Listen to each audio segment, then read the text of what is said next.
Hi, all, and welcome to Shakira's Corner, a podcast where we'll be discussing recent agenda items for the Board of Commissioners meetings and community updates with DeKalb County District 4 Commissioner Chakira Johnson. Now, some of you may not be familiar with District 4's new commissioner, so Commissioner Johnson, tell people a little bit more about yourself.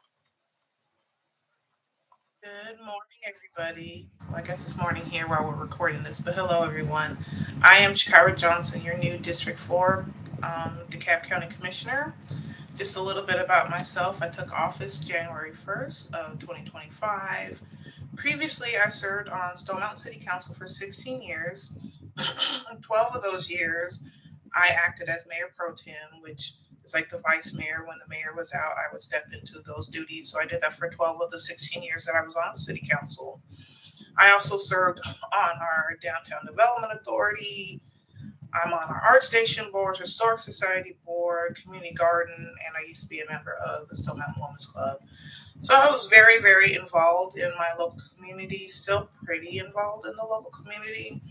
And I was just very excited to have this opportunity to take this love and passion and expand it to all of District 4 and DeKalb County. And was grateful to be elected to this position last year and take office again in January 1st. A little bit more about me professionally. By trade, I am a registered professional civil engineer. I went to college at Georgia Institute of Technology. I became a professional licensed engineer in 2006 and am able to practice engineering and hold a license in 3 states, including Georgia, of course. I have worked in the private industry as well as now for a local municipality where I am the city engineer. So I'm really excited to be able to bring all these skills that I've been able to combine over my last 20 plus years in my career and be use that to serve the citizens of DeKalb County, but specifically of District 4. And we will work together to engineer progress for DeKalb County. Excellent. So a little bit about District 4 too, for people who may not be aware. That includes communities such as Avondale Estates, Clarkston, Pine Lake, the city of Stone Mountain, I believe the southern portion of Tucker. Is that correct? That's correct. Southern portion of Tucker below 78, as well as Scottdale and everything in between. It's about Pretty big district. 155,000 residents. Yeah, it's about 155,000 residents, so it's pretty big. And you are also a member of the Finance, Audit, and Budget Committee, better known as FAB, the Employee Relations and Public Safety Committee, better known as ERPS, which is a little strange to say, but a member of ERPS. And of course, your specialty, Public Works and Infrastructure Committee, also PWI. That's correct.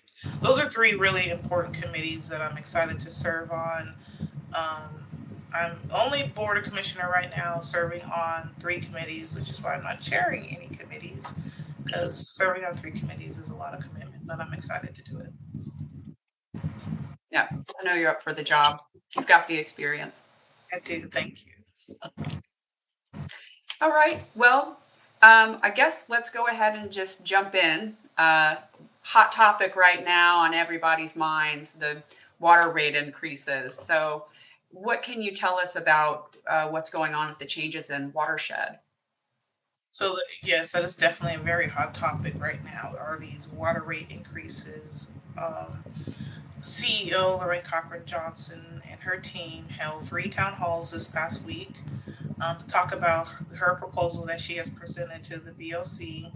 The proposal that she has presented to us that we are considering is a 10% rate increase every year for the next 10 years. So in short, we call it a 10 by 10. And the town halls really delved into why we need to have this investment into our water system. Excuse me.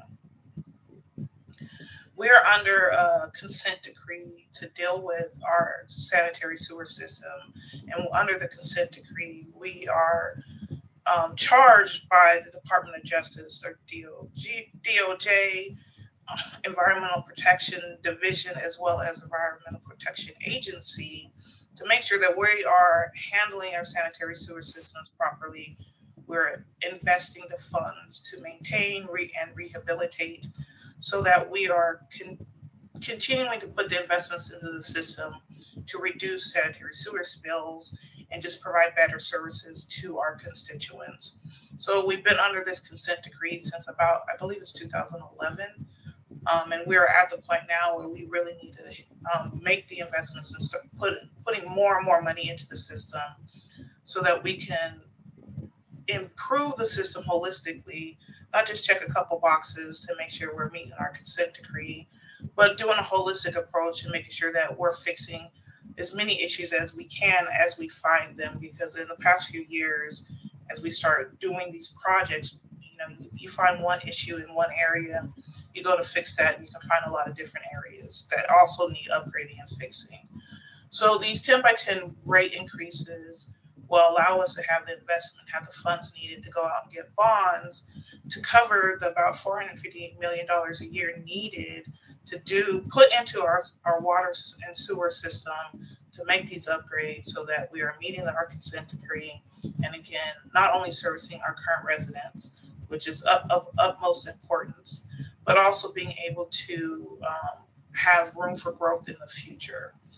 And one of the items that they touched on, well, one of the many items they touched on in the town hall is that for the last 10 years or so, we had a rate increase in our water system in 2022, but we really had not been consistently increasing the rates for 10 years. As this slide shows us, we used to consistently increase our rates just about every year or every other year. And for the last 10 years, we really have not done that. If we had consistently been increasing our rates, we might be facing a much smaller rate increase right now. But these rate increases are not just trying to get more money out of taxpayers or out of ratepayers. There really is an investment that needed to make sure our systems are working properly. And it is not just an issue that is unique to DeKalb County. Across Metro Atlanta, across Georgia, across the country, for many years, many governments have not been paying enough attention and making the investments they need to make into our infrastructure systems to include water, sewer, roads, stormwater. It's a problematic issue that's not unique to DeKalb County, but it is here in DeKalb County, and we're working to face it right now. Yeah, I know everyone's afraid of the water rates. As a DeKalb resident myself, of course, I'm curious to know how this will impact my water bills. One of the other slides that we'll take a look at here is how that, realistically could impact people's finances or their bills. We'll go ahead and take a look at that. And as the BOC is actively having these discussions, because the final decision will come from the Board of Commissioners, even though the presentation is coming from the CEO's office, I believe I can say safely that every county commissioner right now has front in mind what will the impact be to the ratepayers. We're well aware that not everyone will be able to afford a 10% increase every year for the next 10 years. So the slide shows what an average bill would be and what that cost increase might be to you. But we also have an expansion. We're also proposing an expansion of DeKalb Cares, which would provide programs to help those who can't meet their obligation of paying their monthly water bill and give them avenues to apply for help and funding and so that everyone has the ability to pay their water bill. So these customer assistance programs is something that's a lot of the county commissioners are also heavily considering and want to make sure we have this in place as any proposed rate increase also gets implemented, that we would have these customer assistance programs implemented at the same time to help our constituents make sure they can pay their bills and not be as big a hardship, try to lessen the hardship on our residents. Now, So anyone who may be having difficulties when these rates go into effect, where do they go to request these types of assistance programs? Do they simply reach out to Watershed through their billing contact to ask to see if they are maybe can begin the process of seeing if they're eligible for that sort of assistance? So one item that is under consideration is being brought forward primarily by Commissioner Ted Terry is a customer advocate, water customer advocate. The title might change, but someone who would be their main point of contact. It might be, I think we're proposing it to be more of like a board, and that would be who they would reach out to and help them navigate the system and make sure that they find the right program to help them pay their rates. So that is one of the items that we talked about in our PWI committee meeting last week. Like I said, Commissioner Ted Terry has a draft out. Commissioner Michelle Long Spears also has some draft language out. Again, with front in mind being how can we make sure our ratepayers, our constituents, our residents can afford to pay these rate increases if they're facing hardships. Got it. And for anyone who is interested in learning more, the links will be available, should be here on the screen for you. But if you want more information, it will also be available on Commissioner Johnson's Facebook page, Twitter, and I'm sorry, X, and Still Blue call Sky it Twitter. accounts. Yeah, I still call it Twitter. So more information as it becomes available will be posted there. And then we've already got some good information and some links there, including a link to the video of the Central DeKalb Water Rate Town Hall and the presentation that was displayed there. We'll also have a link for the Watershed 24-25 CIP program, where you can find sort of the historical data of the proposals that have been presented over the last year or two about these water rate increases. And of course, if you have any questions, you can reach out to us directly, and that contact information will be appearing on the screen right about now. All right. Well, thank you so much for telling us more about the water rate increases. I know that we'll be keeping people updated as more changes occur. So the next thing we'll jump on to, the former commissioner for District 4, Steve Bradshaw, he had started on the Memorial Drive East Corridor Revitalization Project, which he has passed the torch to you now. Can you tell us a little bit more about efforts in that area? So yes, Commissioner Bradshaw did a great job starting the revitalization of Memorial Drive. I think we're all aware that he commissioned a master plan some years ago and has been actively working to implement those results of those master plan. Currently, you'll see some activity along Memorial Drive. There's a new QT under construction. That's a big deal because the location of that new QT was actually a blighted property, a restaurant that had been burned and sitting there for many, many years.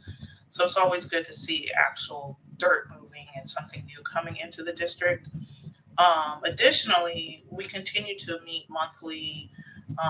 My team, along with department head stakeholders who have like planning and sustainability, the police department, community development, and I'm probably missing a couple others, but all the departments in DeKalb County and their representatives that have some impact in the Memorial Drive corridor. We have a monthly meeting where we just get together and talk about like what's happening, what's going on, what's moving forward.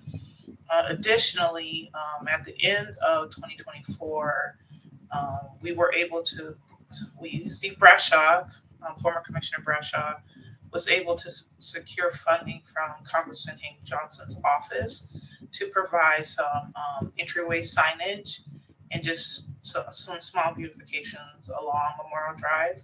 So that funding has been approved.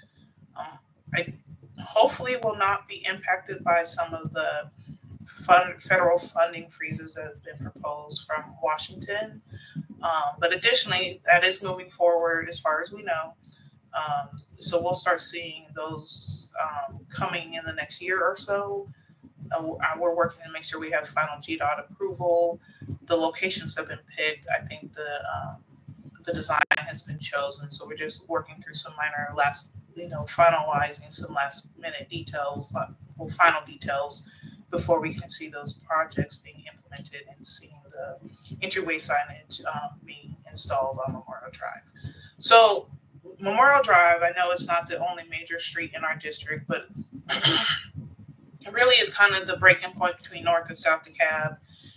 So it's truly central DeKalb and really the heartbeat of not only District 4, but of DeKalb County. So it's very vital that any investments and improvements that we make along Memorial Drive will help and improve the heart of DeKalb County in general.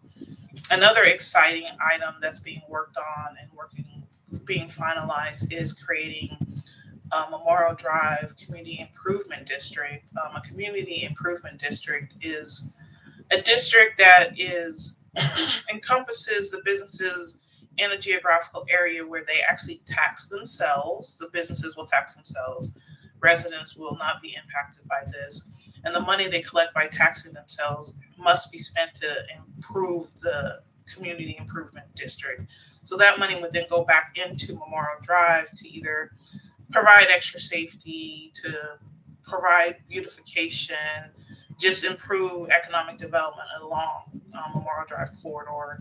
You'll see there's community improvement districts throughout Georgia. I think one of the closest ones is the Tucker CID in the Mountain Industrial area. You can see that they've done a lot of landscaping and they've done a lot of beautifications in that area since they became a CID.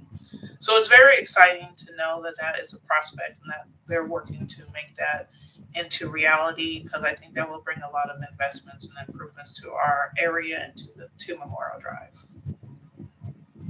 Indeed, I'm excited as well, and I've seen the changes that have happened so far, and I'm glad that we're continuing that momentum. It is very exciting. I'm really excited to be here at this time because a lot of the heavy work had already been done, so I get to have a little bit more fun and making sure things are actually getting implemented and seeing things, grow and get out the ground a little bit. Indeed. All right. Well, thank you for covering that. And for anyone who's interested, information will be available across Commissioner Johnson's social media pages. And again, you'll see those splashed on the screen here at some point and at the end of the video. So moving along, there's not a ton to report from the last two meetings, the Board of Commissioners regular meetings from January, but we are going to cover just a few things that might be of value to our audience here, and we'll cover those now. All right, so starting off here, we've got this 2024-15-12. Can you tell us what this is? Yeah, so this item is a lot of words to say that we're putting in a new traffic signal along North Indian Creek at the school to improve safety for the students and safety for the pedestrians. So this is a big deal. Anytime you can get a new traffic signal to make sure that the traveling public as well as the pedestrian public can have safe travels along the road. So this was a really big deal. Can't wait to see it get put into the ground. Yep. I know that people have been wanting this additional safety measure in that place for some time. So this is great news for that community. It is. All right. Just do a little bit of scrolling here. Okay. And so now we come to 2024-15-98. What does this cover? So this is tire recycling. So this is expanding funds that will allow for tires to be recycled.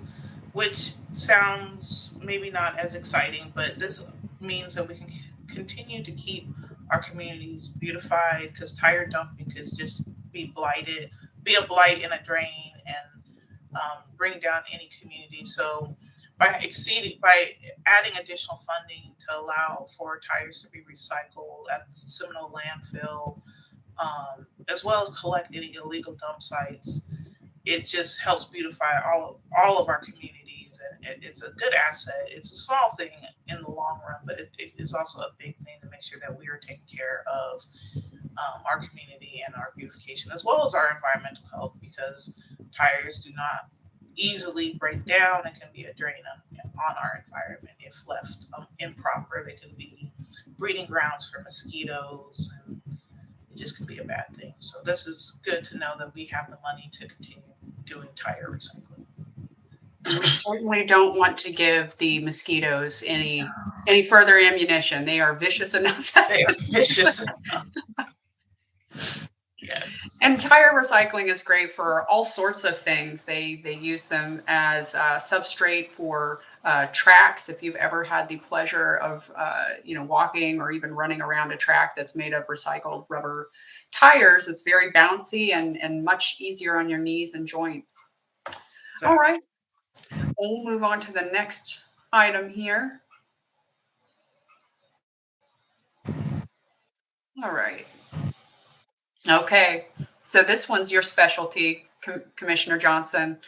Take that civil engineering and put it into words that we can understand. yeah, so like I said, I'm a civil engineer, so I'm pretty much an nerd by trade, right? So this item is trenchless sewer line rehabilitation. And this was awarded to In Situ Form Technologies. So why I am excited about this item is being able to have multiple ways of replacing and fixing these sewer issues is a holistic approach to our watershed system. So a trenchless technology allows for the replacement. Well, you don't have to dig up a whole run of sanitary sewer, which could be 200 feet, let's say. So instead of digging a long open trench that's 20 feet deep and pulling up the old pipe and replacing the old pipe and replacing the manholes if needed, trenchless technology would allow them to kind of insert a liner into the system. They'd have to dig down, like at the manholes, possibly. They would insert a liner, it kind of gets expanded and ballooned up, and then they fill that in with composite resins and type of material and expands it. It cures in place, and now you have a rehab pipe that will flow much faster, will last longer, and you did not have to go through the effort and expense of the traditional method of digging it all up and replacing all of it. So it can save us money, it can save us time, it can save us impact to the environment, impact to people's residences, because most sewer mains are going along across residential properties a lot of the times. So it can just decrease the impact on everybody involved. And it's a good technology to have in our arsenal. So I was really kind of excited to see that we have this contract in place and can use it where appropriate across the county for our rehab projects. All good things, and I know that people will appreciate because it will decrease. I assume the amount of time that people will have their traffic impeded, and Atlanta doesn't need any additional traffic. So the sooner that DeKalb County facilities can get in there and perform these repairs, the better. Yes, exactly. And again, that is one of the benefits. Typically, it can be a much faster process. There's always situations where you might get in there and think we can use this technology, this trenchless technology, and then realize that the conditions of the pipe don't really allow for that. You might have to move to a more traditional. But again, having this in our arsenal is a really good thing, and I'm excited Watershed has this to implement. And I'm glad that you're able to break it down for all of us who aren't as technical as maybe maybe a civil engineer might be. You guys get to see me nerd out anytime we get these type of items. I'm here for it. All right, moving on to the next one here. If I can get my mouse to go. Actually, this might be the last one. All right, so we have reached the end of the agendas here for January. And of course, when we release the podcast for February, we'll cover the meetings that occurred, the Board of Commissioners regular meetings, and any exciting changes that might have occurred as a result of those votes. Some of the, just a kind of a preview, we have 2 special call committee meetings this week. We have one for FAB and another one for PWI has now been announced. Both of them will be on Thursday, February 13th. So I believe PWI will be talking again about the water rate increases. So hopefully by the time we film this next episode of the podcast, we'll know what, if a decision has been made. Hopefully the decision has been made, because we are kind of on a limited time basis on that item, to make sure we are meeting our consent decree requirements. And then also before us, it needs to be voted on fairly quickly, is the 2025 budget. CEO Chakira Johnson presented a budget proposal to us in mid-January. So our special call FAB meeting coming up will be the first time we've really delved into it and had a discussion on it. So hopefully, I'm pretty certain by the our next episode of the podcast, we'll be able to talk about those 2 big things. So. Excellent. And I know that people will be wanting to know more about that, because these are big decisions that will impact us all. Yes, every one of us. Yes. All right. Well, thank you so much, Commissioner Johnson. I really appreciate you taking the time and explaining things to us and kind of highlighting some of the changes in the community updates that are taking place. I know everybody wants to stay updated.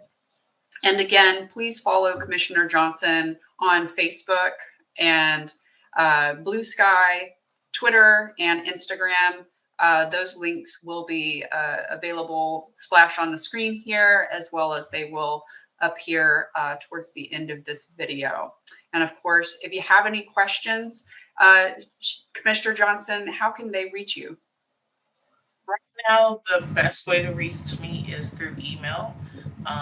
And my email address is cjjohnson2 at DeKalbCounty.gov. And between me or someone else on the team, we're working hard to make sure we get all the emails answered. Indeed.